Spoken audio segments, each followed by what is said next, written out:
Lecture I'm going to discuss what cross join in Power BI.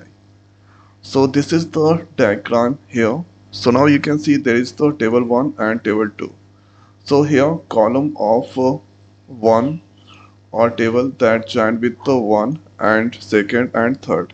Second column data or rows that join with here first, second, third. And third column or rows that join with first, second, third of second table. So let's see with the example. So here you can see this place. I have different tables are there, file 1, file 2, file 3. And file 1, file 2, file 3 has DPT number is the common. Okay.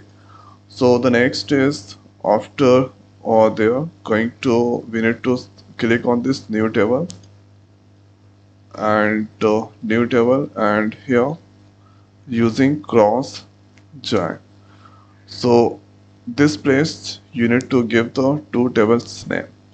So giving here file 1 and second is now file 2. So let's see what happen if I press enter. So this is the problem here. The column with the name TPT name already exists in the table. Okay. So both table has the same TPT number. So this is the SO is there.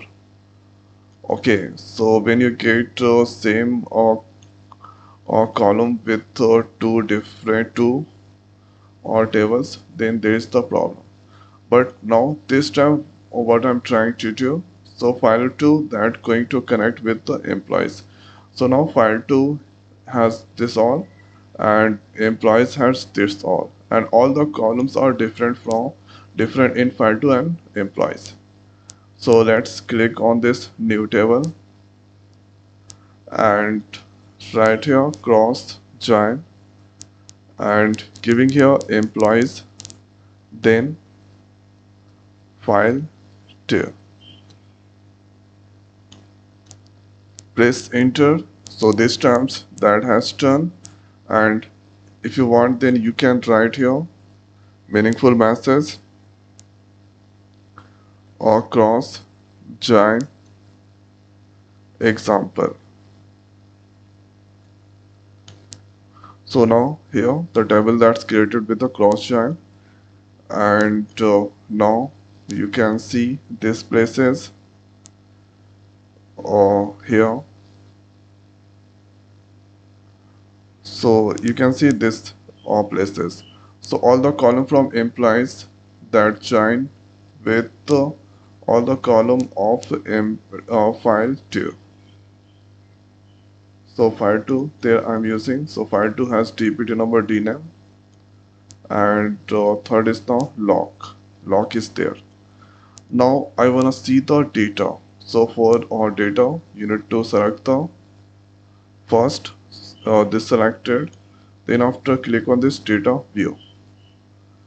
So this place you can see till department ID, the record that's come from employees table, and here DPT number dname log. So all here you can see this row that joined with the 30, this also here joined with the 30, and this all one by one that all joined with the or 30. When and here you can see this 100 is the repeated and this has unique values, so that this all joined with the 30. Now so total is now 107 that joined with the 30. Next is now 107 that joined with the 40, and here 107 that joined with the 40, and according to that here that do the joining. So table 1 records according to picture table 1 or rows here join with the first, second, third, second one first, second, third, third, first, second, thirds. Okay, and after joining here you can see cross join. So 214 rows that's come there. Okay, so this is how we can perform the cross join. So there is the one condition on the cross join, table should not have same number of columns. Same number of columns, then there is the problem that generating inside the Power BI. And if both have different columns, then there is no any problem. Cross join accept two parameter is there. So in two parameter, first you should give first table name, second table name, and after that press enter, then the table that gonna join. Okay, so this is how we can perform cross join in Power BI. So now in this video it's over. So thanks for watching. See you next week. Thank you.